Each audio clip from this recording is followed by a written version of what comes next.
Hey, welcome back to Synthwave and Sawdust. I'm Shepard over here at my YouTube channel. I'm trying to make a video about flattening a redwood slab. I bought this for my ex-wife and her husband, and I basically decided it's redwood from California, so I flattened it. You guys saw in the beginning of the video I flattened it.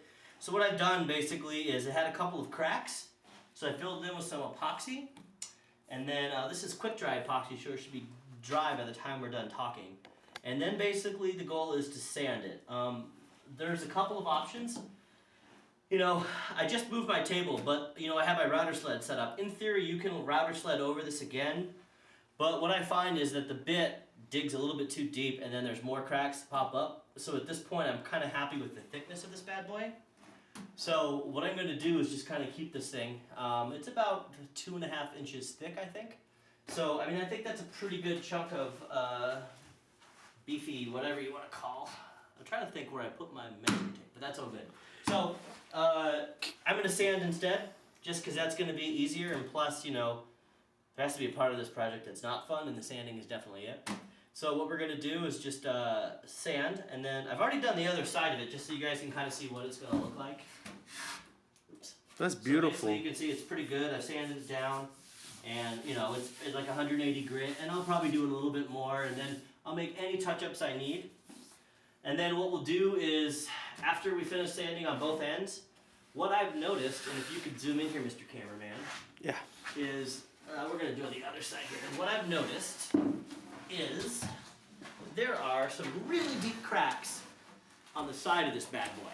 I don't know if you guys can see this. Yep, right here, this goes all the way, and then I've got one right here. So what I'm going to have to do, and even one right here. So whoa, we're zoomed in, man. We're seeing that's a big old crack right by your right hand.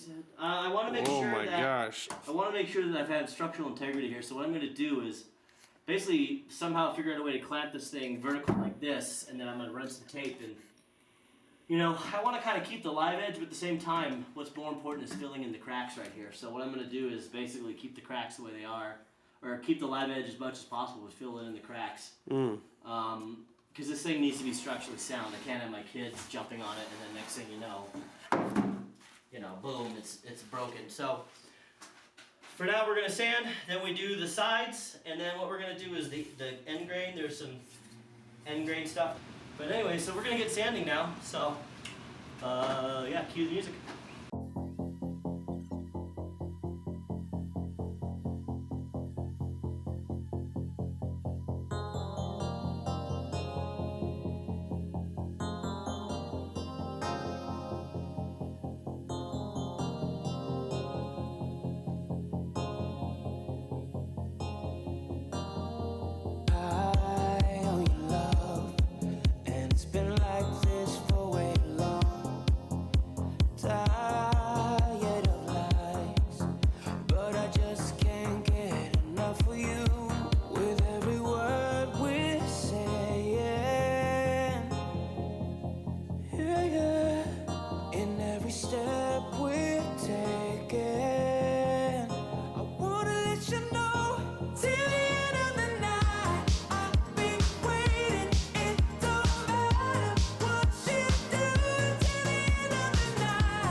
You talk in your sleep, but I don't mind it, I feel the heat. Need you wrapped all around me, cause I just can't get enough of you with every word.